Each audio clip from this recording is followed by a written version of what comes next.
Good morning. It is 9:31 on September 24th. I am calling to order this meeting of the Portland City Council. Welcome, everybody. Keelan, could you please take roll? Cleomeline. Here. Murillo. Here. Clark. Here. Green. Here. Zimmerman. Avalos. Present. Dunphy. Here. Smith. Here. Dahl. Here. Ryan. Here. Rogini. Here. Thank you. And could we please get the order and our statement of decorum read before we begin?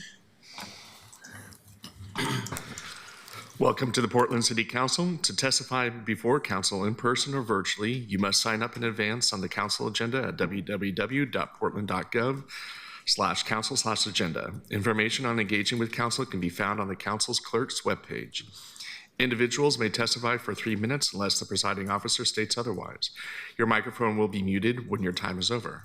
The presiding officer preserves order. Disruptive conduct such as shouting, refusing to conclude your testimony when your time is up, or interrupting others' testimony or council deliberations will not be allowed. If you cause a disruption, a warning will be given. Further disruption will result in ejection from the meeting. Anyone who fails to leave once ejected is subject to arrest for trespass. Additionally, council may take a short recess and reconvene virtually. Your testimony should address the matter being considered. When testifying, state your name for the record. Your address is not necessary. If you are a lobbyist, identify the organization you represent. Virtual testifiers should unmute themselves when the council clerk calls your name. Thank you. Thank you very much.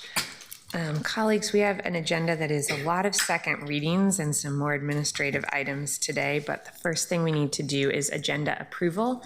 I will note that agenda item 5, which is the authorizing a contract for District 1 offices for 2 of our District 1 counselors, has been pulled off of the consent agenda and is now placed at the end of the agenda.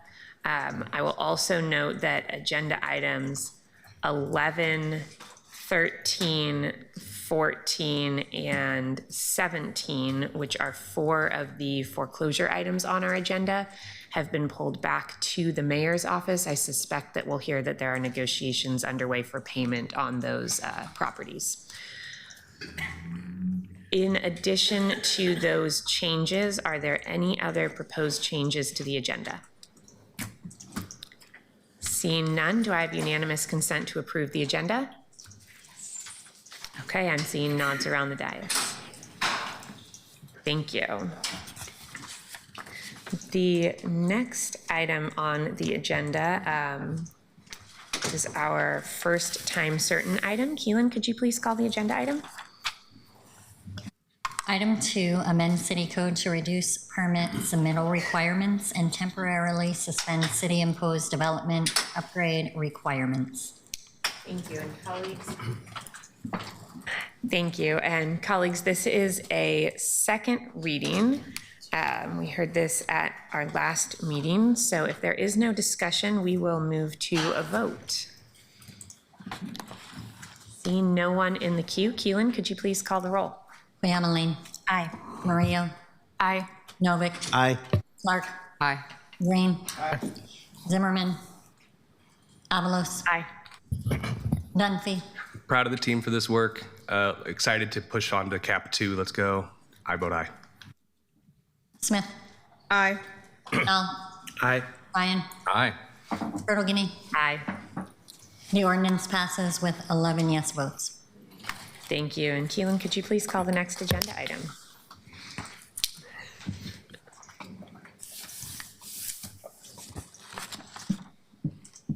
Item 3, approve comprehensive plan map, zone map, and Title 33 amendments as proposed in Portland Gresham Urban Service Boundary Amendments Project.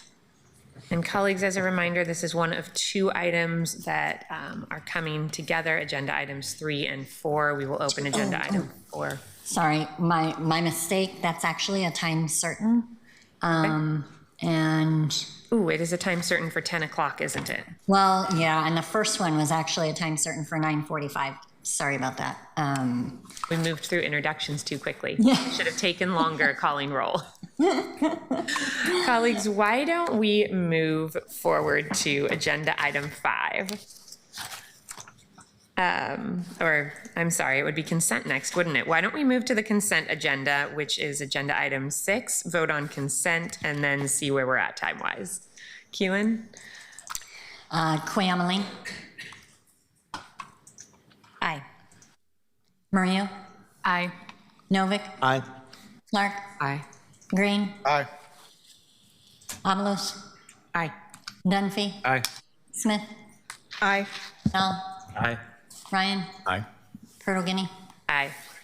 The ordinance, the consent agenda is approved with 11 aye votes. Okay. Should we move to agenda item 7 while we wait for time to catch up? Great, why don't you get us started there, Keelan?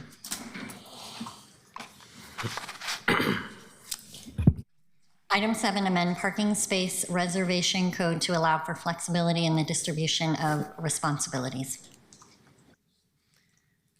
Thank you. Colleagues, this is a second reading of an ordinance, so we can move straight to a vote if there's no discussion. I'm pausing for a minute because it sounded like there might be some discussion or proposed amendments coming today. I'm not seeing anyone in the queue, though. So, Councilor Dunphy? Thank you. Yeah. There was some good conversations that happened as a result of this. I think that there are some good questions that this body needs to be answering. Also, while this isn't directly related to the broader conversation about hours for parking, I do look forward to having that conversation. I've been hearing, in recent weeks, I've been hearing a lot from the music community, from the arts community, from the theater community, and from the film community explicitly saying that this is already creating a hardship in their industries. So I look forward to that conversation about figuring out how we can accommodate that, whether it is the broader conversation about rolling back choices or authorities, but also whether or not we make exceptions. So I look forward to that conversation and look forward to including as many colleagues as want to be involved and can without avoiding a quorum. And we'll be moving forward to support this item today. So thank you. Thank you, Councilor. Councilor Knoll? Thank you, Madam President. I don't think I'm speaking out of turn here to say, as it relates to your question, that there may be action through a different vehicle than this particular document. So that question around the hours is sort of separated here. I will just again note that I think we are committing here to a level of specificity in code that I think is good, and I hope we continue that when we get to some more difficult things coming down the pike. Thanks. Thank you, Councilor. Councilor Clark? Thank you, Madam Chair. I just wanted to reassure you that while there was some discussion of amendments, that's not happening today. We're having those conversations separately, as you heard. And any questions around the labor issue here were resolved as well. So this should be fine. Thank you. I had also had some conversations about the labor concerns, and it sounded like we had gotten to an okay place despite the fact that there were some current concerns, but there may be some follow-up needed in the future on that. So maybe that's something that you and I can coordinate on. Councilor Quayamaline? Thank you so much, Council President. I'm interested in further conversations around the extended parking hours. And I also am a little confused because I think we voted in our budget. We planned out how much, we knew that we were going to get about $1 million more from that. So I just am wondering if that means we have to find $1 million somewhere else. But I'm interested in hearing more. Thank you, Councilor. Councilor Green? Yeah, thank you. Councilor Quayamaline, good question. I had a conversation yesterday with some leadership in PBOT, and I think that you're raising an important issue. And so we've asked them to sort of provide an analysis of what the net impact would be should we in a separate action, not today, but if someone were to bring an ordinance that rolls back that extension, we would have some clear eyes on what the costs would be. So that discussion is underway. And I just went in the queue to just say I want to echo everything Councilor Canal said without repeating it for the interest of time. Thanks. Thank you, Councilor Green. Keelan, seeing no one else in the queue, could you please call the roll? Koyama Lane, Aye. Maria, Aye. Novick, Aye. Clark, Aye. Green, Aye. Zimmerman, Avalos, Aye. Dunphy, Aye. Smith, Aye. Hall, Aye. Ryan, Aye. Turtle-Guinea. Aye. The ordinance passes with 11 aye votes. Thank you. Keelan, why don't we move on to agenda item 8? Amend small donor elections code to adopt the recommendations of the Portland Elections Commission. Thank you, colleagues. Again, this is a second reading of an ordinance. I am not seeing anyone in the queue for discussion. So Keelan, could you please call the roll? Oh, Councilor Ryan is asking us to pause. Go right ahead, Councilor. Thank you, Madam President. Yeah, I guess that pause is a good word. I thought it would be important to, because we had a lot of conversation about this at governance, and when items come to the council without a little bit of a summary, I think it's just important. I know we did a little bit of that last week, but I just want to say that there were two things that were a little troubling to me about this. And I have to say, I have been a frequent flyer. I've been a member of this program in 2020, 2022, 2024. I'm hoping that I'm finally not on the ballot in 2026. I am going to, I'm going to vote no, but I know this will pass. I'm doing it because I want the dissent to be recognized as something that we have to just keep our eyes on. And that's around the third party donors. Let me find the spot, sorry. I just want to make sure we have transparency. This is a program that I really care about. And I'm worried that if we don't really stay on this issue with a lot of transparency, we could run into some problems later on. When we have paid solicitors that go door to door to fundraise for candidates who are third-party canvassers who represent multiple candidates and causes, to have public money go to those political nonprofits campaigning for a slate just remains a concern. And I think that we need to be reminded that those third-party canvassers need to disclose all their beneficiary causes and candidates so clearly in front of the people that they're engaging with. This is something I wasn't looking to talk about. It's just something that kept coming up to me from confused neighbors and such. So I just wanted to make sure that we continue to daylight that. It seems like a relatively easy requirement to institute since we all want more transparency in our elections process. And I didn't think there'd be any objections. So I just hope that Susan and the commission that you work with, the advisory body, just stays on this issue. I just would hate for us to see one or two bad situations take it down like it did the first iteration, which I think was now 20 years ago. So that's why I'm going to have a dissent vote on this item. Thanks. Thank you, Councilor Ryan, for that background and explanation. Councilor Smith? Thank you, Council President. Could I have Susan Motet come up, the director? Susan, please go ahead and join us. Thank you for coming up. Just in addition to what Councilor Ryan is talking about, what are the other changes to this so that I can remind myself to this small donor election vote today? What are the changes before the council? Yeah. And if you could please introduce yourself first, that would be great. Sure. I apologize. I actually don't have the summary up and I can't do it from memory. So I will pull that up. But first I will introduce myself. My name is Susan Motet, and I am the director of the Small Donor Elections Program. And I will talk about the changes I do remember first. So one of them is to delegate authority to the Portland Elections Commission so that they can institute a rule preventing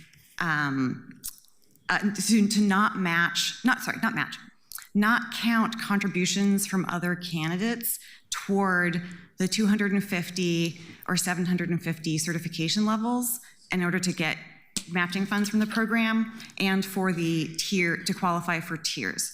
That is designed for the purpose of seeing if we can sort of disincentivize any candidate-to-candidate explicit quid pro quo contribution swaps. Another thing it does is that it gets the program's the start and end of the election cycle. It aligns it with the state's recently adopted start and end of the election cycle. For small general elections, it's currently 45 days after the prior election, which is usually around December 20th to start. Okay. And then it ends the day of the election. The state has a more simple thing. It's just January 1, the year before the election, to December 31st, the year of the election. And then it also changes the deadline to return unspent matching funds to the program to the last day of the election cycle. So it's not before the last day of the election cycle. Which is December 31st. Yes. So I want to go back to the first item. Sure. So the first item is that you can get a match from someone who's a candidate, but it can't be used to meet those thresholds of 250, 750, and 1,200. That's right. Okay, but they will be matched, but they just won't count towards meeting those thresholds. That's right. Okay, correct. Thank you. So I'm sorry to have to go over this again, but I think people who are looking at this new and fresh, they don't have the advantage of looking at prior memos to know what we're talking about today. But I really appreciate you going through that again because I totally forgot about it. Okay. Thank you. Did you want me to review the remaining changes? Yes, go ahead. Oh, okay. Another change is that it updates the administrative rule-making authority in the code to reflect the charter changes that were made in 2022. I'm just scrolling through to make sure I catch every single one. It changes the match cap for the auditor from $100,000 to $50,000 to align its match cap more similarly with the other races' match caps so that they're all a proportion of what it generally takes to win those seats, that the auditor's office isn't the only office to run for where the match cap is significantly higher than it costs to win such a seat.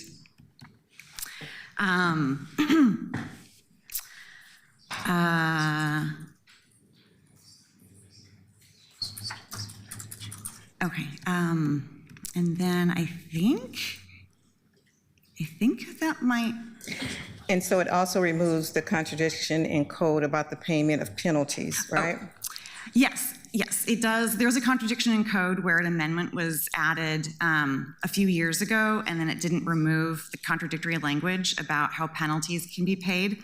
And then it also eliminates a blanket prohibition on campaigns making any financial transfer to another political committee. It creates an exception so they can do that for legitimate campaign expenses, such as in the case where multiple candidates share one expense, like an event together, or if they go in and share a field director, right, that they can compensate each other to share that expense. Because before we would have to pay them individually for our third of it, or.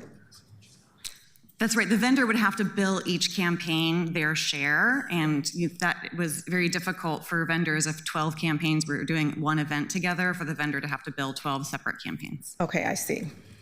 Right. And I believe in terms of the substantive changes to the program, that is everything. Yes. Thank you. Sure. Thank you, Counselor. Counselor Koyama Lane.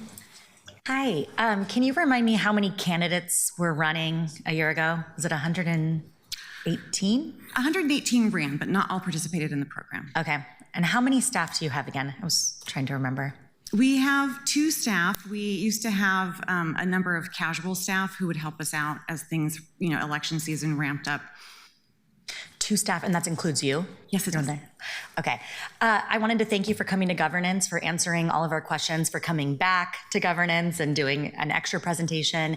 And I also just want to thank you for running this program. That's a really big one on just 2 staff members. As someone who just a year ago, as a working mom who was literally teaching 3rd grade and running for office, I know that I personally wouldn't have been able to run or be in this seat without that program. So thank you for all your work. Thank you, Counselor. Counselor Canal? Thank you, Madam President. Thanks for being here, Susan. I wanted to ask a clarification on Counselor Smith's question. Is the change that we're making today to actually implement not counting donations from other candidates towards the 250, 750, 1250, or simply to allow the commission to delegate the authority to the commission to make a restriction of that nature? Because in looking at the code, the Exhibit A, the 216-05082, for those following along, it just says including whether to count those contributions. So it appeared to me as a delegation, but I'd just love to confirm. Yes, it is a delegation in order to give the Portland Elections Commission that authority. What they wanted to do is experiment with making that change and seeing if that got the job done. And if not, then come back and figure out what else needs to be done before enshrining something in code. Okay. Well, I think it's appropriate to delegate authority, and so I have no concern with this particular provision. I'll just speak in the encouraging way that I think others have in terms of what we'd like to see after this and say, I don't think candidates waive the right to free speech, which the Supreme Court has determined donations are a part of by virtue of their own declaration of candidacy. I personally donated to some of the folks up here, and part of that was having a joint event where a ticket to a single event gave a donation to multiple candidates. I think one of the really beautiful things about the 2024 election was the collaboration and camaraderie between candidates in multiple overlapping groups, and the obvious one to my left here, but it wasn't just that. I mean, there were tons of different groups, and I don't think that it's, I understand the quid pro quo thing completely. I'm differentiating that from just the idea of, I feel like it's a good person who's running for office, especially in another district, or here's someone I'd like as a colleague in my district, and a donation going that way. So I think that's a really appropriate thing to do, and I would encourage that to be a part of the conversation at the commission level. I also wanted to pile on what Councillor Koyama Lane was saying. We often say that non-traditional candidates are more likely to run because of things like small donor elections or single transferable vote, ranked choice voting in general. I do not merely believe that that is true. I know it because I, as a non-traditional candidate, looked at those 2 things when deciding to run, and I would not have run without this program. And while I don't know it for sure, I don't think I would have won without it either. So I wanted to also express my appreciation for you, for Daniel, for all the casual staff that were involved in this as well, because we know that you had people on loan to help with a larger than expected field. And as a related point, I do think the field is going to reduce naturally. That's how it has occurred in other cities and states that have done ranked choice voting around the country. Obviously, we're going to have half the number of districts as well, but even within a district, I do expect that to happen without any sort of intervention. And while that's only only part of the conversation here, I do think there are other conversations going on about how to artificially restrict the field, and I want to express alarm at that before we get there. Thanks. Thank you, Counselor. Counselor Ryan? Yeah, just a quick question. I'm curious. So when you said that that's the pattern across the country with ranked choice voting, do they also have multiple representatives in one district with single transferable votes? Most of them do not. Okay. Is it okay to respond? Most of them do not. Go ahead. Thank you for checking. I think Portland is unique, and I think it's great to be a leader again I think for many decades, Portland was a city people would look at and say, hey, this is a great idea. Maybe we want to do it a little differently in our town, whatever that is. And I think we got away from that in the last several years. And I think it's a really good idea that we have, done the experiment and are able to point to that, adjust if we need to. But yeah, it is different in other cities and other states as well. I'm curious to see how it all shakes out. Thanks. Thank you, counselors. Susan, thank you. I know that we pulled you back twice in committee plus twice in council now, but I'll just reiterate the vice president's comments that we know it's hard work, it's a lot of work, and it does create accessibility for candidates who wouldn't otherwise be able to be sitting up here with us. So thank you very much. Keelan, seeing no one else in the queue, could you please call the roll? Koyamaline. Aye. Mario. Aye. Novick. Aye. Clark. Aye. Green. Aye. Zimmerman. Aye. Avalos. Aye. Dunphy. Aye. Smith. Aye. Null. Aye. Ryan. No. Turtle Guinea. Aye. The ordinance passes with 11 yes votes and 1 no vote. You and Keelan, since we are past 9:45, what do we need to do about that first time certain item? Yeah, thank you. Item 2, document number 2025-314 is a time certain scheduled for 9:45.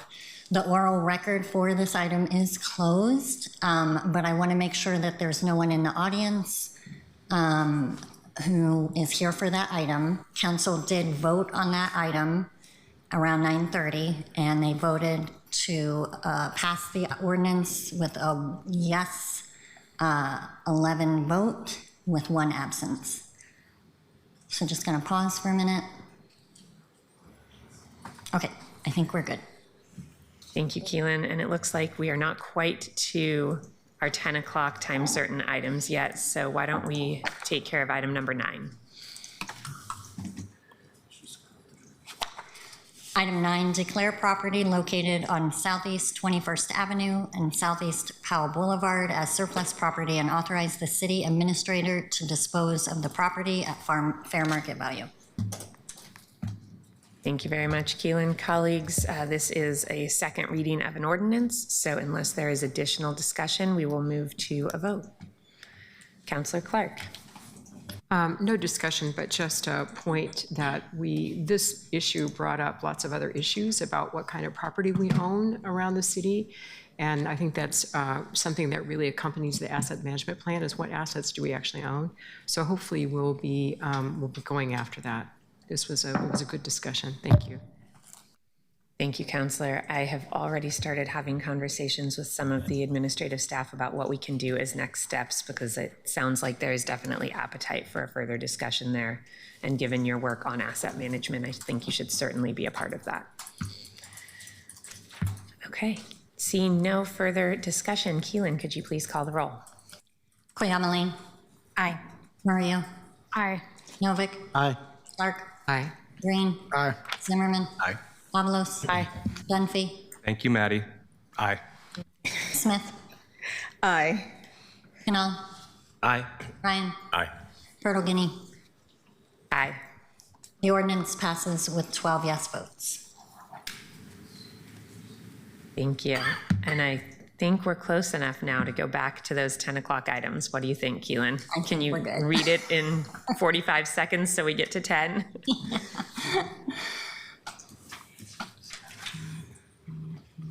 All right, item 3, approve comprehensive plan map, zone map, and Title 33 amendments as proposed in Portland Gresham Urban Service Boundary Amendments Project. And item 4, direct city administrator to approve Portland Gresham Urban Services Intergovernmental Agreement. Thank you, Keelan. And colleagues, these are second readings, but we had kept the record open for longer than we might normally do to give our colleagues in District 1 time to reach out to constituents in these neighborhoods to see if there was anybody else who wanted to provide input. Councillor Dunphy, would you like to share with us what you found? Absolutely. First of all, colleagues, thank you for allowing us to have an additional week to gather input from everybody.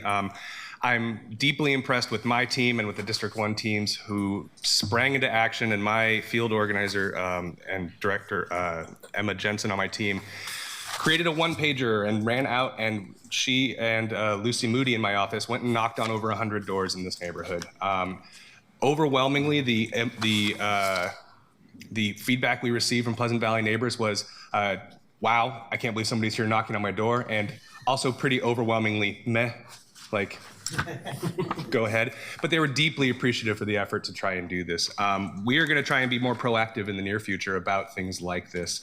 But this demonstrates the change of what is happening in this community. If you look on the record, there's at least 4 pieces of testimony there that would not have otherwise been there. And while it doesn't substantively change the outcome, feedback really matters from the people who are affected, and this is the embodiment of why we changed this form of government, in my opinion. So thank you, colleagues, for giving us this space, and I'm ready to move forward and vote on this. Thank you. And before we move to other colleagues, Councillor Avalos, Councillor Smith, do either of you have anything to add? Yeah, I just want to thank Councillor Dunphy's team for doing some work on that. I was also at the Powell Hearst Gilbert Neighborhood Association last night where we discussed it a bit and heard similar-ish results. There was an ask from a couple of folks to possibly postpone the vote even further, but hearing how the outreach went, I feel good to go ahead and move forward with a vote today as well. Thank you. Councillor Smith, anything to add? Yes, Council President, I want to thank you for presenting us with this option and an opportunity to go out and talk to all Portlanders. And for me and my colleagues' willingness to provide a little extra time to show people of District 1 that they are considered at City Hall. In addition to Dunphy's staff, my staff went out and talked to folks and tried to explain what was happening, and a very similar response in regards to not really understanding what it was, but we mentioned it, and we had coffee with a cop at my district office last week, and we discussed it. So for me, public safety, urban forest, infrastructure, and business development were issues that are top of mind for District 1. So I just want to thank BPS for their work and understanding that their proposal is not uniquely controversial or problematic, and so I will be supporting this this item. So thank you so much. It just means a lot. Thank you, Councillor. Councillor Novick? Councillor Dunphy, do you think the words overwhelming and meh really go together? Yeah. Okay. For East Portland, absolutely. Thank you, Councillor. Councillor Canal? Thank you, Madam President. I appreciate the information and the work that you have all done in your neighborhoods. I wanted to ask, one of the pieces of testimony came in earlier, but 3 seem to have come in subsequently. I noted 2 of them in particular, the written testimony from Pleasant Valley Neighborhood Association, which does include what Councillor Avalos referred to as a request to delay. My understanding is looking at reading that paragraph in particular, the rest of it seemed broadly here are things to look at in the future. And I was curious if your interpretation of that question around the school district property was also effectively these are things to look at in the future as opposed to things related to this particular vote. And I have another comment after that. This is more a question to all 3 of my D1 colleagues. Go right ahead. Yeah, I would say that yes, that is for me more of a conversation about the future here. As we looked into this, near as I could tell, the soccer field that we were originally talking about near the Centennial High School isn't actually directly affected the way that we were sort of implying it was. So this feels like it's, my read on the conversation we've had with them is just that, yeah, more work to be done. Okay, then I'll just add on 2 related notes to look at for us later. I appreciated the testimony from the city of Gresham and from Carly Rice. I think that's a really good pattern that we should be in more communication with our neighbors. And then I'll note the one testifier from before last week did talk about not that related to this vote point about rental inspections that I'd like to follow up with the Housing Committee about as well. Comparing favorably Gresham's approach to rental inspections to ours. So I am prepared to vote for this, but I just wanted to make sure that that thread was not lost. Thanks. Thank you, Counselor. Colleagues, seeing no one else in the queue, let's move to a vote. Keelan, go right ahead. This is for item 3, document number 2025-349. Koyama Lane. Aye. Murillo. Aye. Novick. Aye. Aye. Green. Aye. Zimmerman. I noticed that former Metro Councilor Shirley Craddock is here. I don't know if she's here as a champion for Gresham, but appreciate you being here, and I vote aye. Avalos. Aye. Dunphy. Aye. Smith. Aye. Canal. Aye. Ryan. Aye. Portoguiney. Aye. The ordinance passes with 12 yes votes. And item 4, document number 2025-350, Koyama Lane. Aye. Murillo. Aye. Novick. Aye. Clark. Aye. Green. Aye. Zimmerman. Aye. Avalos. Aye. Dunn. Aye. Smith. Aye. Wall. Aye. Ryan. Aye. Portoguiney. Aye. The ordinance passes with 12 yes votes. Thank you very much. And colleagues, thank you for the extra work there to make sure that your constituents were heard on these issues. And I think there were some follow-up items in that letter from the Neighborhood Association that I'm sure the three of you will be working with them on. Colleagues, I believe that moves us to a series of foreclosure actions. And these are all first readings on non-emergency ordinances. Keelan, could you open them all together so that we can get a joint presentation on them? Sure. Thank you. Council President, I will also read the titles of the ones that are being referred back, just so we can make sure that's on the record. Great, thank you. Okay. Item 10, initiate foreclosure action on 1541 west of Interstate, Southwest Market Street for the collection of delinquent city liens placed against the property. Item 11, initiate foreclosure action on 1140 Southeast 139th Avenue for the collection of delinquent city liens placed against the property. Item 12, initiate foreclosure action on 1541 Southwest Market Street for the collection of delinquent city liens placed against the property. Item 13, initiate foreclosure action on 1810 Southeast Cesar E. Chavez Boulevard for the collection of delinquent city liens placed against the property. Item 14, initiate foreclosure action on 1822 Southeast Cesar E. Chavez Boulevard for the collection of delinquent city liens placed against the property. Item 15, initiate foreclosure action on 3821 Northwest St. Helens Road for the collection of delinquent city liens placed against the property. Item 16, initiate foreclosure action on 5130 Southeast 84th Avenue for the collection of delinquent city liens placed against the property. Item 17, initiate foreclosure action on 8315 North Wayland Avenue for the collection of delinquent city liens placed against the property. Thank you, Keelan. And I know you just opened those all, and they are not all moving forward. We'll get to that in a minute, colleagues, but first I'd like to turn to Christopher Hare for a committee staff summary. Good morning, Madam President, Madam Vice President, councilors. For the record, my name is Christopher Hare, Council Operations Policy Analyst, and I serve as staff to the Finance Committee. The ordinance before you, documents number 2025-332 through 2025-334 and 2025-336 through 2025-340 were considered in the Finance Committee on September 8th, where they were referred to Council with a recommendation to pass. The ordinances authorize the city treasurer to initiate foreclosure proceedings for the sale of 8 properties. The ordinances also approve the associated foreclosure reports for each property, and in accordance with Portland Administrative Rule ADM-14.10, provide that the property owner, any person with a legal interest in the property, or their authorized representative may redeem the property by paying the full redemption amount to the city treasurer within 90 days of the respective foreclosure sale date. The full impact statements on these items include financial and budgetary impacts and analysis, and community impacts and community involvement. There was no verbal or written testimony provided prior to committee action, and this concludes the committee staff summary. Thank you. Thank you, Christopher. Councilor Zimmerman, would you like to add anything? Thanks. This is an important action, and I know that this body doesn't take it lightly.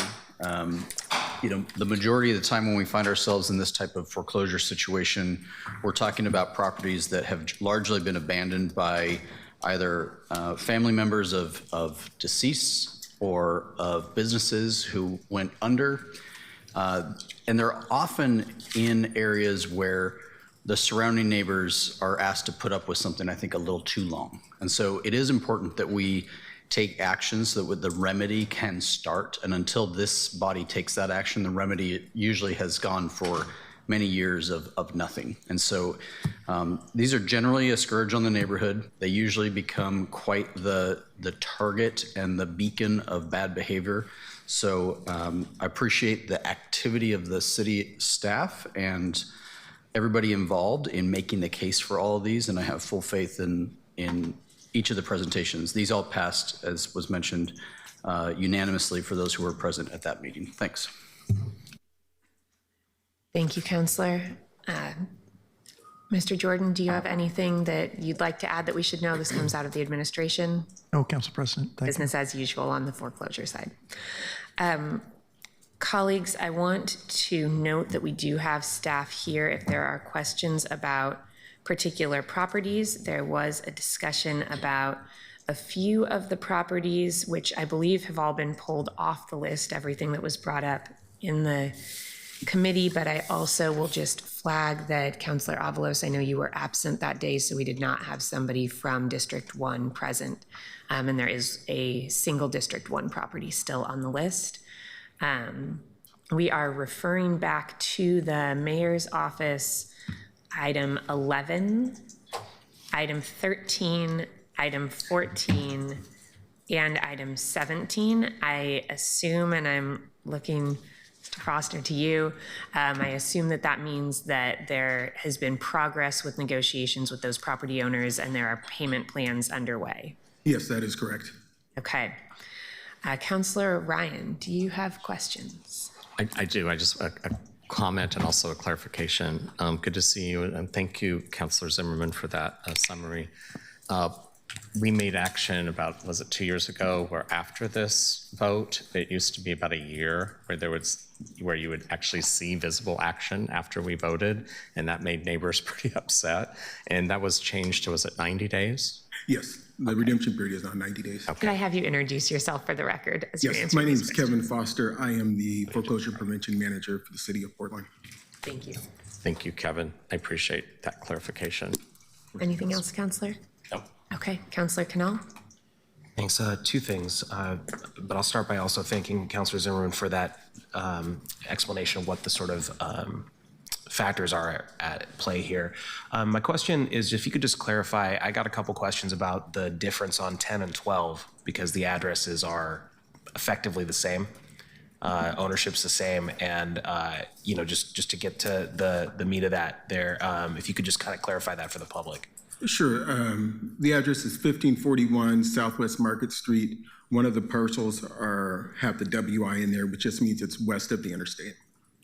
Okay, thanks. So it's purely coincidental that it has the same, I shouldn't say purely coincidental. It is, they are two different properties with the same ownership is what you're effectively Correct. saying. And on the same lot, just one is on the west side of the interstate. And should we expect, have there been communications related to any of the other, we talked about 4 of the 8 properties here. Are we expecting that I don't know if you can make this prediction, so I tell me if not. Should we expect that the other 4 are going to go all the way through this process at this time? Yes. Okay, thank you. Council President, I just have to correct something.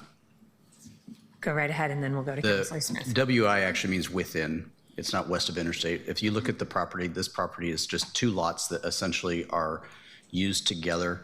They have the same address. It's just at some point when the plat was developed, there is a sliver of a plot here that is also 1541.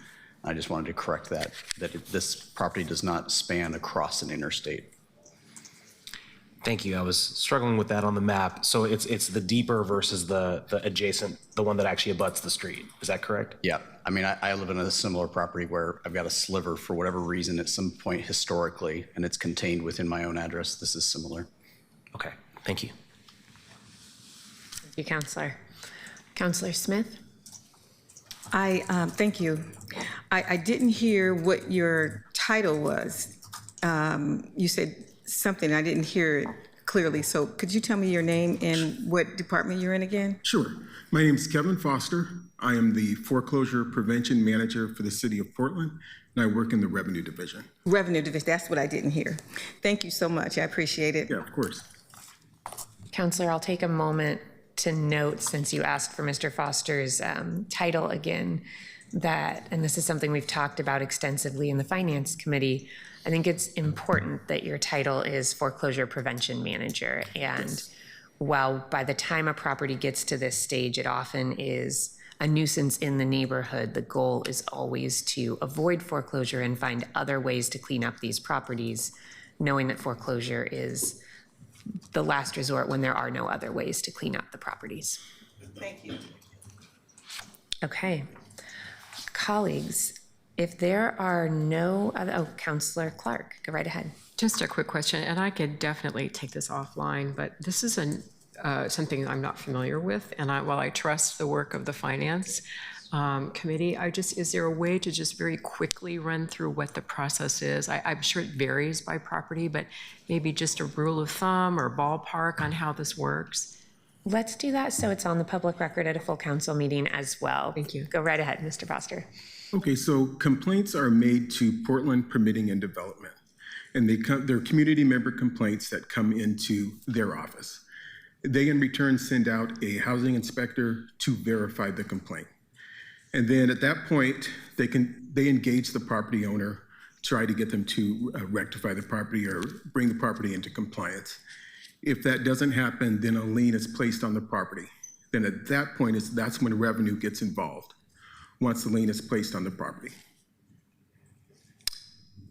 Is there sort of a standard time frame for that, or? You know, let me let Mike answer that. Okay.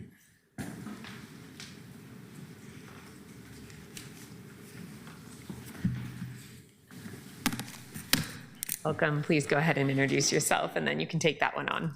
Hello, Mike Liefeld. I'm with the Property Compliance Division of Portland Permitting and Development. Yes, there is a process. So after a complaint is initiated, the investigation is completed, the legal notice goes out. It at minimum allows 30 days. That is the bare minimum. Usually we engage with property owners and seek settlements or paths towards correction. When we reach the point of foreclosure, you're talking about probably a multi-year process. So before we get to the foreclosure process, we would initially assess a code enforcement fee and start the lien process as the incentive to try to get the property owner or responsible party to work with us. After that point, we can take additional enforcement actions, such as doing abatements for nuisance conditions, hiring a city contractor with all costs assessed as liens against the property. We also can initiate a code hearing to seek vacations of properties when they're occupied illegally without utilities, causing impacts on the neighborhood.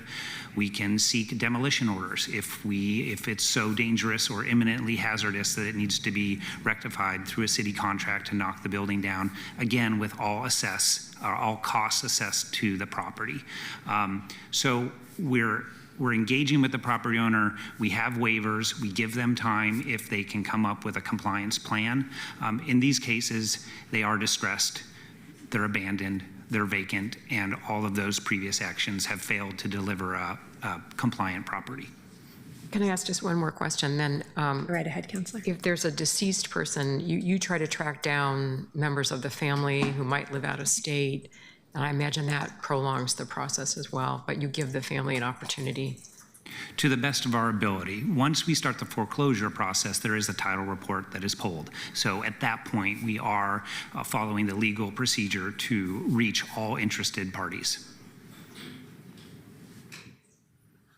Counselor, on this list, there was one property, I believe, that was part of an estate, part of a death, and that was the property in my own district, which is why I was paying attention to it. It was agenda item number 17, which has been referred back to the mayor's office. So it sounds like they were able to work with other family members. Okay, Counselor Smith, are you? Okay. Colleagues, are there any questions about particular properties before we move these all to a second reading? Okay, seeing none, thank you both for being here. Chris, thank you for the overview. Keelan, do we have any public testimony on any of these? One signed up. Then colleagues, I will move agenda items 10, 12, 15, and 16 to second reading, probably at our next council meeting. Keelan, could you please call our next agenda item? Yeah, we'll go back to the consent agenda, item 5. Authorize negotiation and execution of an in-district office space lease for District 1 councilors for a term commencing approximately October 1st, 2025 through June 30th, 2029. Thank you. And councilors, this was referred straight to council, so there's not a committee staff summary. And I'll note that it is an emergency ordinance, so it requires 9 votes to pass. This item was pulled off of the consent agenda by Councilor Smith. Councilor Smith, would you like to speak to this? Thank you, Madam President. Is Maddie here? I believe that Maddie left after one of the previous items. Would you like us to try to get her back, or would you like us to call up the DCA for the service area? Is Sarah here? Okay. Sarah, would you like to join us? Maddie's on her way back. We're working to get her here. Great, thank you. It looks like you nodded to Mr. Jordan when you said that. Thank you for doing that. Thank you, Sarah. Thank you for being willing to discuss this. I looked at this in a couple of things. We talked about some of the safety concerns, and so you did settle that particular concern because I thought that there was a provision in there to do safety, to pay for safety for District 1 for this new lease. And I wanted to make sure that my office had the opportunity to get the same safety at their offices. But I wanted to kind of break this down. The $700,000, could you tell me how much is that billed out and how much of that is a monthly salary? And maybe that's Maddie's. Yeah, the technical questions would have to go to Maddie in terms of what the lease is versus the tenant improvements, and DCA Sarah Morrissey for the record. Do you know what the entire square footage is? I do not know off the top of my head. So I think we have to wait for Maddie to come up because my questions are more technical in nature. Let's give Maddie just a few minutes to get here. And while we wait, Councilors Dunphy and Councilors Dunphy and Avalos, this is a contract for office space that your offices will be using. Is there anything that you'd like to share with us all? Or should we just recess for a couple of minutes to give Maddie time? I can give a little bit of context. Fantastic. So what is going on? This lease is for an office for Councilors Dunphy and I for the District 1 office. What ended up happening is that we were, the 3 councilors went to tour different spaces to decide where a District 1 office would go. As you all know, we talked at the very beginning of the year about our feelings that District 1 needs a space. We need a place for East Portlanders to gather that is not downtown. And that was definitely a shared sentiment that we heard around the dais. And there was discussion around, that came up when we were talking about council budgets, for example, because we were poised as District 1 councilors to use a lot of our first council budget, since we had that first 6 months, right, towards the office. What ended up transpiring from there, we were touring a space, in particular the Nick Fish building in the Gateway neighborhood. And there were a couple of options there. There was one office that was a small office that was being used or had been used by the Office of Civic Life.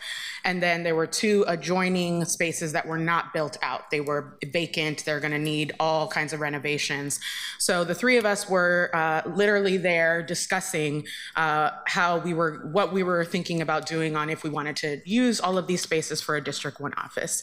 At that time, Councilor Smith decided to create her own office out of the small Civic Life office and did not want to participate in doing a joint office with the 3 of us. And so Councilor Dunphy and I, because we felt at that time we were locked in to possibly building out the rest of the Nick Fish, since the part that Councilor Smith's office occupied was already built out, we felt that that was going to be a huge cost because, again, those were just bones, and it was going to require a lot of development. At the same time, because again, there was a shared understanding across council about East Portland needing space, we did some fundraising, if you will, amongst other councilors to seek dollars to be put towards our office. In particular, because again, we started in January, it's halfway through the fiscal year. Not all of the offices were expecting to use all of their budget, so it felt like an opportunity to acquire a solid amount of money so that we could guarantee an office that District 1 deserves and needs, especially in a district that is very lacking in commercial space. So we received donations, Councilors Jamie Dunphy and I obviously put money from our budgets.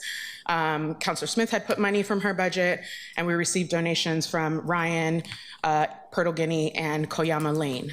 As things transpired, and again, when we first were receiving those donations, it was under the understanding that we were going to have one District 1 office. That obviously changed, and so we continued to move forward.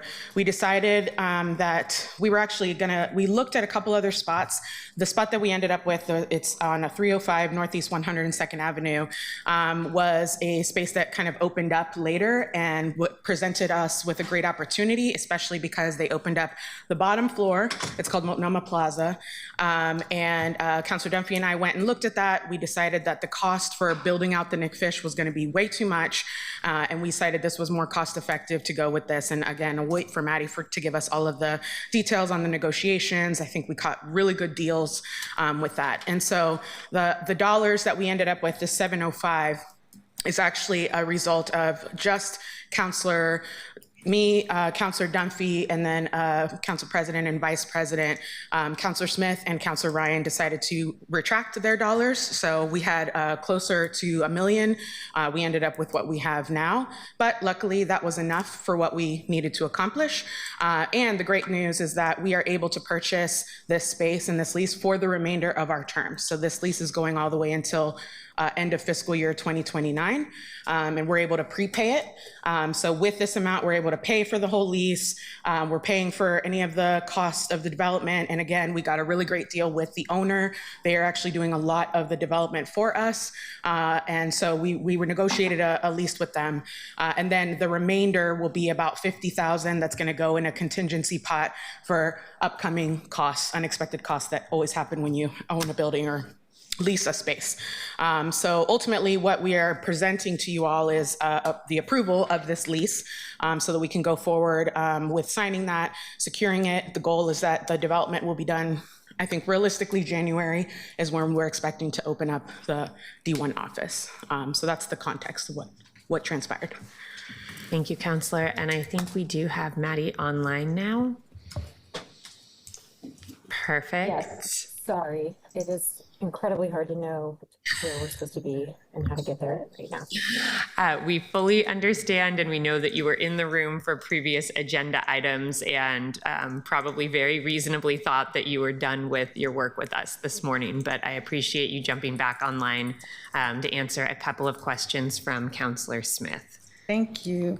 And just for the record, I did want to have a District 1 office. I just didn't want to have a hostile environment. In fact, Jamie Dunphy is using my office right now, him and his staff, and they've been using it for months. And so when I was told that I didn't have the same values as Councilor Avalos by her directly, I was concerned. I was concerned that I would be putting my office into a hostile environment. So secondly, and then when I found out what the build out cost was, $1.2 million, I was not going to pay it. I refused to pay a build out of $1.2 million. Part of the reason why I wanted this to come forward, Sarah, is because I don't understand why we have such high fees to do build outs when we could go to the private sector and get that built out. It didn't, for me, just putting up some walls, the windows were there, the infrastructure, the bathroom was there, and to have this cost, an estimated cost of $1.2 million, I thought that was egregious. So I did take my money back and I said, I'm not gonna do it because I don't think it was sustainable. And I offered my office as a satellite office for all three of us, recognizing that we all needed to have a space. And the third reason why I wasn't going to go with it, because it wasn't going to be ready for 2 years. I could not wait to have interactions with my constituents in district for 2 years. That was just, they said 18 months to 2 years. That was ridiculous and that was too long. So for me, I wanted to find out from Maddie, how big is this new space in square footage? Sorry, I'm really sorry I'm online. For the record, my name is Maddie Stoddard, and I'm the Director of the Bureau of Fleet and Facilities. And we have been charged with manifesting the offices, the in-district office concept. So the space that we are actually leasing is around 2,900 square feet. 2,900 square feet. And how many offices are in there? There's ultimately going to be 2 shared offices and then a conference room. 2 shared offices. I thought there were going to be 3 offices. There are 3 offices, but since Councilor Smith is in her own office, the third office is a conference room. So it is made for 3. Yeah, it's constructed for 3, but in the meantime, the third space is going to be used as a conference room. Exactly what Councilor Avalos said. So in 29, if new councilors come in, are they responsible for taking over this lease? That's a great question, and that's actually why we brought this ordinance to council, is because that end period of the lease is so uncertain, and it really depends on who's elected and what they want. So the way the ordinance is written is that the lease is prepaid through the end of that fiscal year, so through June 30th of 2029. And there is a renewal period. There's an option to renew that will be in the lease, but we really want to make sure that we understand who is elected in 2028 and have an opportunity for them to see the site, get their feet under them, understand what options are in front of them, understand their budget, and then make a thoughtful decision. So the ordinance binds Councilors Avalos and Dunphy to be the exclusive payer of all costs through June 30th of 2029. And then we have this sort of option period in there in which we'll dialogue and discuss with whoever is elected what they want to do after that. Understand. And so what is the monthly lease rate? That is being negotiated right now. And so the letter of intent has been drafted. I don't have the specifics on that because other folks are in a meeting right now, but it is a little bit of a debate between tenant improvements and what we negotiate on that, and then the ultimate lease rate. And Pauline is also here, and she's pulling that for me right now. She has that data. So the way that I see it, there's $400,000 that is being spent on tenant improvements, and that the other $300,000 is supposed to be for lease rates. And if I calculated that up, it seems like about $10,000 a month. That's why I wanted to know specifically. And so since we don't have the entire specifics on this, I don't know that we can vote on it. So we need the councilors to vote on this to approve the ordinance, which then allows us to sign the lease. The lease is still in the letter of intent process, but we can't sign the lease until we receive the ordinance approving us to do that. So give me a ballpark, Maddie. Tell me what the ballpark monthly lease rate is expected to be here. Sorry, it's $6,522.75 per month. $6,500. So that's not, so actually they're not spending $300,000 on the lease payments until the end of '28? They are spending, they will be paying every month until the end of 2029, and based on our forecast, we have those dollars already secured. Right, but what I'm saying is, you said that 300,000 is supposed to go towards lease rates. If it's 6,500, it seems like you have too much for the lease rate, and then you have 400,000 for tenant improvements or build out. And I'm trying to figure out, why does it cost so much for a build out? And that, again, that was one of the reasons why I wanted to bring it forward, because I don't understand why facilities charges so much for us to build out a space. In this instance, we have negotiated tenant improvements, so those costs aren't all ours. And so the tenant improvements have the owner assuming a lot of the costs associated with construction. We are presuming our not to exceed in terms of construction is going to be about $350,000, with the remainder being able to pay the lease, which when you add in both the lease along with other anticipated forecast costs, kind of closes that gap to get to around. Right, the janitorial service, and that's what I'm asking for the entire amount, not just the 6,500. What is it? It seems like it's going to be close to $10,000 a month. Yeah, sorry, we're all in different spots here, so not knowing when things are coming is a little bit challenging. So I'm trying to pull that up in the background. Otherwise, we would have come prepared with that information. Pauline, are you logged on to? Pauline, are you on Zoom? Okay.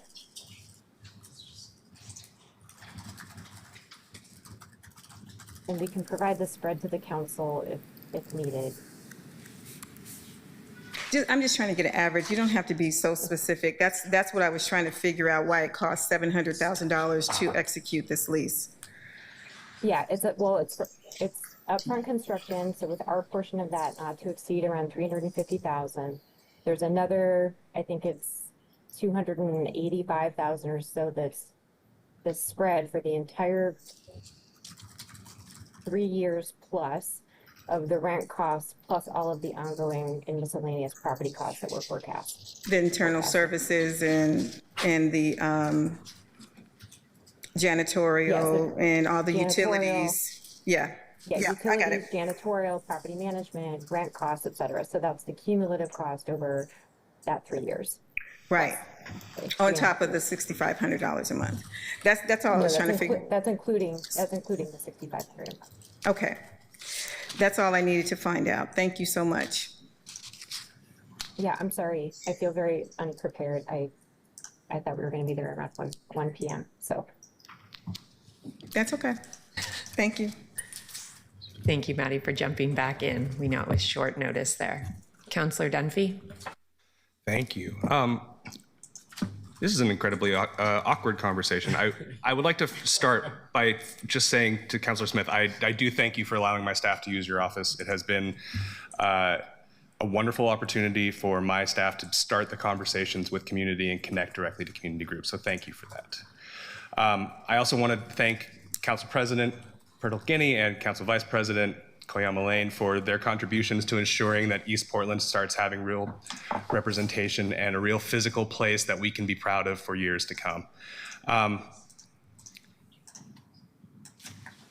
not accustomed to the level of scrutiny that my office budget is being put under, and if that is the precedent that we're going to be looking at, that's fine. I am a duly elected official. I have my budget, and I'm choosing to spend my money in a way that connects me directly to my community. I appreciate good fiscal responsibility. This is as responsible as we can be because these dollars have already been budgeted. These dollars have already been allocated for this. And I think that this is as good of an opportunity to get a permanent location in East Portland as we could hope for. We looked at the Nick Fish building. I wish that could have worked out. Our city procurement and our facilities quotes were, with a 90% uncertainty, gave us a $1.2 million answer. I don't know how that's ever going to be justifiable, but we need to have some conversations as a body about how we are spending money on internal services and facility build out Not because the work isn't quality, not because the employees don't deserve it, but simply out of fiscal responsibility. $1.2 million to finish a constructed building, it seems silly when we could just go buy a single family home with that price in the West Hills. And I was never intended to do that. But additionally, we toured every possible vacant, publicly owned piece of land that was available in District 1. The follow-up behind the Nick Fish building, which is a beautiful building, the number 2 was a decrepit 1970s Water Bureau building underneath a water tower where the ceiling panels were literally falling down. Our number 3 was a brick building with bars over the windows on Outer Powell that was only partially available because there's still Water Bureau staff there as well. The underinvestment in this community, or in my community of East Portland, by the city in the sheer physical built environment is palpable compared to every other part of this community. And so we were forced to use a space that is beautiful and is exciting and is going to be available to the public. It's on good public transit. It has shaded parking lot where we can do events. We have opportunities to potentially allow partners to use this space like Portland Street Response or community groups. I'm really looking forward to seeing this happen. I'm really eager to see this happen, and this is an investment that I'm absolutely willing and excited to spend money on. I urge my colleagues to help us get this across the finish line and move forward. So thank you. Thank you, Councillor. Councillor Avalos, I will come back to you, but I just want to hear from other folks, if that's all right. Okay, Councillor Green. Yeah, I just wanted to express my support for this. You all 3 of you need offices and places to meet with your constituents. I've followed the news on this, I've followed the discussions, and it looks like what you have done is secured a cost minimizing approach, frankly, that still maintains the quality that we expect when we host our constituents. You know, the numbers in the ordinance are sort of estimates of not to exceed, but I think at the end of the day, what matters is that this is coming from the budgets of my fellow colleagues who, when we approve a budget to give our offices money, we're saying, I trust you to spend your money the way that you see fit. And I don't think it's appropriate to try to micromanage the transactions that come out of individual counselor's office. I certainly would not appreciate that myself. And so I'm going to vote yes on this. And I think that if we, I think the conversation actually that has been broached is very important. I think we do need to ask why things cost so much to the city of Portland, particularly as we enter a period where there ain't no more money to be found under the couch cushion. So that's all valid, but I'm going to support this ordinance because you are duly elected officials who deserve to have a space, and frankly the freedom to act as a duly elected official. Thank you, Councillor. Councillor Koyama-Lane. Thank you, Council President. I want to separate out a couple things right now. Part of what I'm seeing are some challenging interpersonal dynamics and some hurt feelings and maybe some things that shouldn't have been said or should have been followed up on or should have been repaired. I don't know exactly because that's not really for me to work on. I think that that's a space where we could have a retreat or have some sort of space to do some repair work. And I want to separate that from what we have before us today. I can speak for myself. I take it very seriously that 16% of residents live below the poverty line in District 1. This is not about these 3 counselors. They represent that group, but I made this choice to give this money from my office budget based on the fact that there are more families in their district than any other district. That D1 has lacked representation here in City Hall more than any other district. It's the most racially diverse. We all sat up here in the very beginning when we were talking about raising our office budgets, and we all were saying, like, I think everyone up here, we need to prioritize District 1 if their office is there. And so I really felt the need and feel the need to put my money where my mouth is.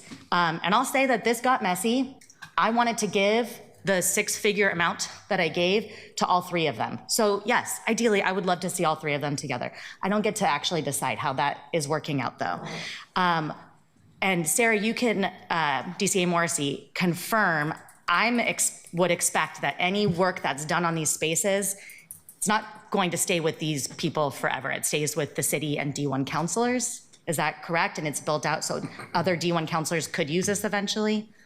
So I think that's a decision for the future counselors to make. The tenant improvements are part of the lease costs that are included now. And so the decision would be for future counselors to make if they want to continue the space. So I did go back and forth and had some different conversations because this is a big investment. And also the fact that I have an in-district office that costs a ridiculously low amount of money has nothing to do with anything I've done or not done or deserve. It's because that's already there in District 3, ready to go. I believe that I'm listening to the folks like Maddie who looked around, there wasn't something similar. So for me, I'm trying to separate and not think about this as like just going to individual counselors, but really thinking about what the residents of District 1 deserve.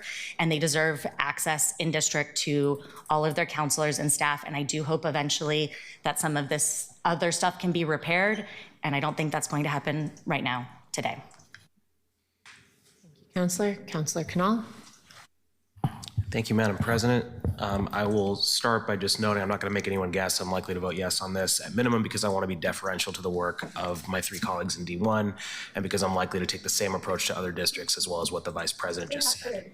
I do have a couple comments, questions. I'll note just up front, it'd be preferable if all three people were in the same in a single office. I think everybody agrees to that. That's not always possible, and nobody should feel like they can't move because one or two other independently elected officials have a different viewpoint. I'm not going to insert myself into your conversations or anything like that. I just think it's important to kind of frame that.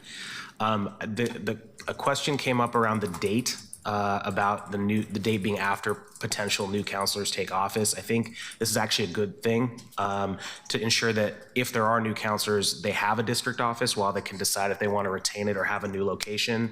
I actually think not super far out, but 5 months out is a good precedent to set.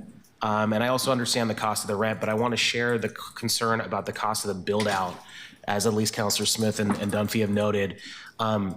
Because I think that we're dealing with an internal rates issue too. And this is a problem that I think has come up. I definitely support the work of Director Sauter and her group, but I also want to note that we've been told that it can cost $25,000 to move desks 30 feet within a pod. That is a problem. And that's, when I say a pod, I mean a quarter of this floor of the building where the districts, the three district counselors are together, where one person per district is across from their chief of staff, wanted to swap that office with their chief of staff, and the cost of moving the desks back and forth was quoted at $25,000. I would love to see a breakdown of that. I won't judge until I see it, but my initial skepticism has only grown since I first heard that. And I am excited to support the work of the administration in talking about reducing internal rates across the city. And then I have a couple semi-related notes. First off, I support Councilor Smith's desire to have security at her office equivalent to that of any other office. Secondly, I'm excited to hear Councilor Dunphy, you mentioned that PSR could use this space. I'd be really happy personally, and my concern around chipping in was entirely based on whether or not PSR Chat, street medicine generally, could have a second place to deploy out of and use. So I look forward to hearing more about that and being supportive. I think that office budgets physical office budgets should eventually be a council operations expense, not an individual counselor expense, so that D1 doesn't have less money for operations because they're renting an office that is maybe bigger than what D2 or D3 or even D4 might need. This will also avoid the need to do fundraising by just saying the city, based on the infrastructure, as the Vice President mentioned, based off of the historic service levels and engagement levels of D1, the city has a greater responsibility for physical spaces in D1 than we do in D4, with D2 and 3 somewhere in the middle because City Hall is in D4. So I think that those are all factors that I'm looking at as I think about it. And I think it's really important that we recognize that as a obligation not of the 3 people who happen to be elected at any given time, but an obligation of the city to District 1. And I look forward to having that conversation over time with my colleagues. Thanks. Thank you, Counselor. Counselor Avalos, you dropped out of the queue. Did you have anything to add, or are you all right? Okay, Counselor Smith. I just want to thank all the counselors who put in their office budgets to support District 1 in having representation, because that is important. That is so critical. And just us being there for the last few months, so many people dropping by saying that we really feel like we're represented. So I want to thank you all for giving your money, and because you didn't have to. I remember when we had the original conversation and we were trying to discuss how to increase our budgets to meet our goals for the committees and all of that.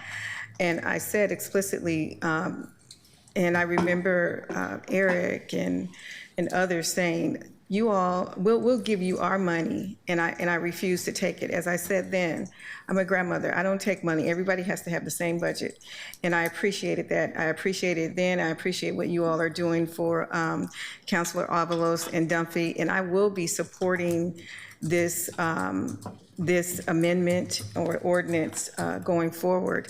My biggest concern is the amount of money that we spend on build outs and internal services, that I think that we need some sort of internal service reform, because it's just mind-boggling what we're charged versus others. And it's mind-boggling how much Prosper Portland will give a new private sector business on a build out, and they don't give us anything on a build out. We have to actually spend our hard dollars. And so being a quasi city organization, I would think that we would get the best deals and we would get some of those build outs as well.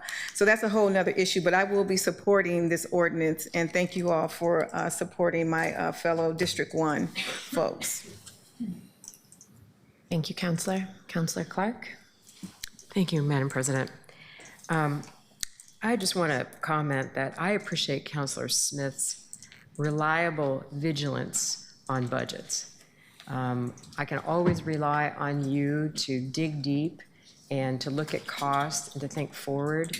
And I think it's increasingly important because we're coming into a very difficult budget year, if not couple of years. So I'm hoping that the cost estimates that we've been given today remain true, and that future counselors can reap the benefit of this investment, that it doesn't just go away, these precious dollars that we're spending here.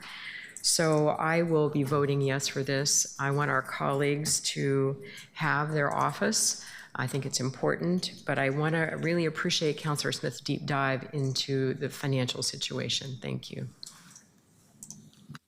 Thank you, Counselor. Counselor Canal, did you have something additional? I forgot one item, which is just from the, and this is not about this dais, but I think the media narrative on this, we have a lot of scrutiny on the hundreds and thousands of dollars, not the hundreds of thousands of dollars or millions.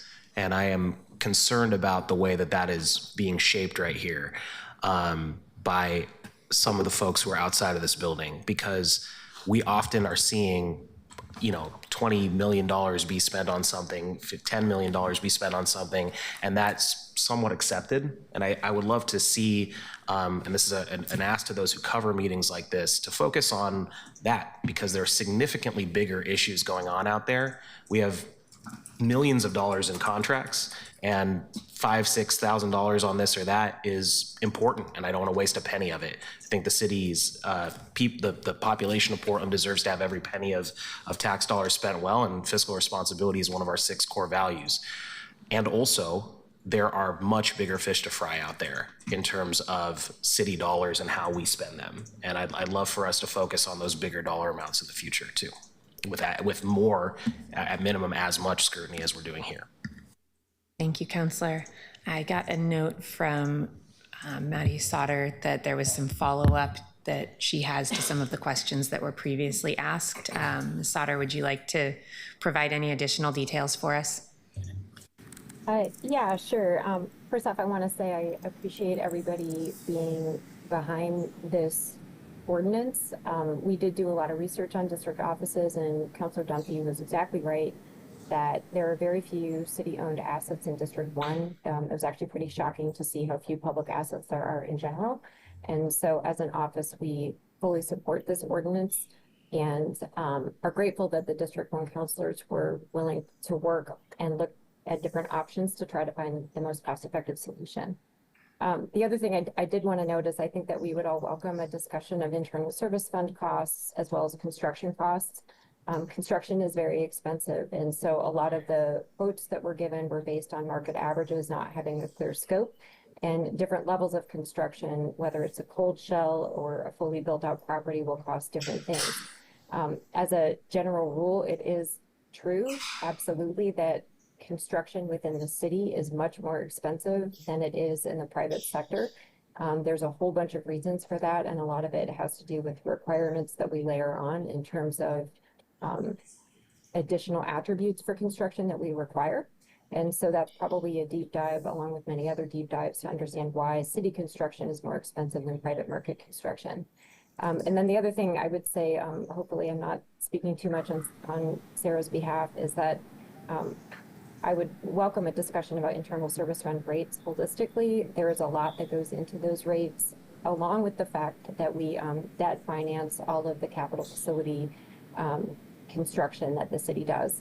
So that we don't use GO bonds for that, we debt finance that. And so if you look at the stack of what goes into rent, or you look at escalations in internal service fund fees, part of the reason that those costs are going up is because we're layering massive amounts of debt into your rent, into those rates, and that's for facilities that are falling down and need repair. So if you're seeing escalations in those total costs, it's because we are debt financing facilities that are end of life and need repair. So welcome a robust discussion on that, especially as we start heading to the Kirby Garage this week and upcoming weeks to talk about that bond ordinance and why we're doing that work. But I think that there's a lot of hydraulics behind those internal service fund rates that have good explanations, but it's a welcome discussion about costs generally and of course how those rates work and why they work the way they do. And if I just may add one item on, in addition to what Maddie noted, is CBO, we've talked about them, about the internal service rates. So we presented an internal service rate fund project that we have now completed and we are executing this fall in terms of simplification of rates. We did that presentation to the Finance Committee. The report is now complete. We are happy to share that. And then the second piece is CBO is going to be doing deeper dives with council, especially around internal service rates, as we have more time with council through this budget season. So CBO is planning to do that as we structure the rates, so we can get that in front of you in the fall, winter this year. Thank you, DCA Morrissey. Councillor Clark, are you back in the queue? Okay, Councillor Dunphy. Thank you. I'd just like to be really explicit to this is not a criticism of Sarah or your team, of Maddie, your team, anybody in the facilities team. This is the exorbitant costs that we are being quoted for things as a result of compounding policies that previous city councils have chosen. When the city puts in place really good intentioned policies that are about quality and fire protection and warranty and all of these things, suddenly you end up with one company that can respond and you have a $2,000 couch. Or that you have to rearrange to not even get much more furniture, but to rearrange the pods in my office, quoting $25,000 in order to turn our front reception desk sideways. Even the city's travel policies, where we were able to find plane tickets for $800, but the city travel agency had to pay for it, and it was over $2,000 a piece. Something that was completely out of my control. And then we also have the facility build out for a quote of $1.2 million. I've gotten a fair amount of criticism in the press over following the rules around city procurement, and I really would encourage, I'm welcoming the conversation, and I'm hoping I can insert myself into the conversation and invite any of my colleagues to have that that chat about why things are so expensive and how we get to something that is closer to reality. It is not Maddie's fault. It is not Sarah's fault. It is not none of their team's fault. It is our fault, and it is our responsibility to fix it. They are doing fantastic work with the tools that previous city councils have given them. So please, to all the staff, know that that is not where this is coming from. So thank you. Thank you, Counselor. Counselor Clark. Counselor Dunphy, I appreciate those comments, but I think the private sector could be saying exactly the same thing, or the development community, about the layers of requirements that we have put on them and for development. Counselor Zimmerman. I really have no interest in weighing in on another counselor's budget, but there's a couple pieces here that just go unanswered for me. I'm not sure yet, can the counselors in District 1 who are the subject of this lease cover these costs without the supplementary budgets from other counselors? I'm trying to figure that out. And when the lease numbers were spoken, they weren't really said anything had been locked down, and that was unclear to me. I'm hoping you can answer that. Yeah, Maddie can probably give you more specifics, but because we put the money aside, essentially, we gave it to facilities and so that they hold it over into the new fiscal year. So all of those dollars that equals the 705,000. That is, hold on, I have the numbers here. 235,000 from my office, 255 from Dunphy's office, 150 from Councilor Koyama Lane, and 75 from Council President Pirtle-Guinea. So we put all of those amounts into a pot that we were able to roll over. And then as we've been describing, right, we're going to be able to prepay the lease. We have money for development. We got a good deal. So a lot of the tenant improvements are actually going to be done by the landowner. I don't know. The what? The landlord. Yeah, the landlord. Yeah, thank you. And so, yeah, and then what ends up happening, or what's the remaining, is that 55,000 that I mentioned after all of the costs, and that 55 is for us to use to continue to, do improvements or whatever over the next 4 years. So as far as your question of can it be done without the other counselors? I'm going to interrupt you. There's somebody talking in chambers, and it is coming right into me. I cannot focus on what the counselor is saying. I'm sorry, counselor. That's okay. I'm trying to listen. Yeah, that's okay. I think I'm done. Yeah. Okay. Did that answer it? And then Maddie, maybe, did I miss something? Yeah, no, you're nailing it. So the run rate on the lease is not very much. I don't know what the counselors' overall budgets are and how they've allocated their budget, but I would say that the run rate seems well within what I've heard the counselor budgets are. So it's around, there's a little bit of an escalation clause, but by the time we have our next election, depending on what the renegotiation is, it seems like the run rate will be around 90,000 a year. So that's divided by, however many counselors elect to ultimately be there. So I would say that seems like it would be well within the budget. In terms of the one-time costs, I, again, don't fully know what the budgets were for everybody and how much money they had, but those are being prepaid, or those are being paid for by the money that Councilor Avalos summarized that was then moved into the facilities fund, which is not a general fund, so we don't have to give back that money. We do carry over because we have so many debts and other long-term obligations. And so that money is in our fund, and it will fully cover the one-time costs. Thank you.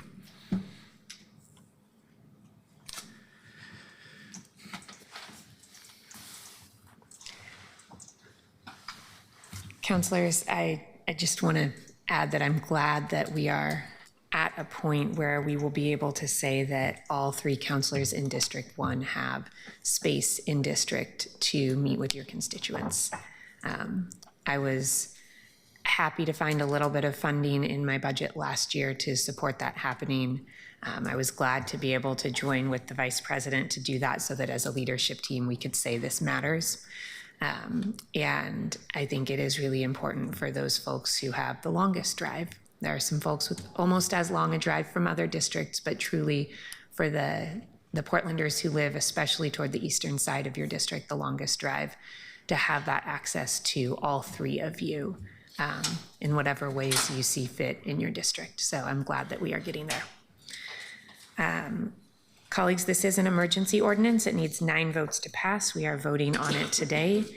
Keelan, did we have anyone who signed up for public testimony after this was pulled off consent? No one signed up. Okay, then why don't we move to a vote?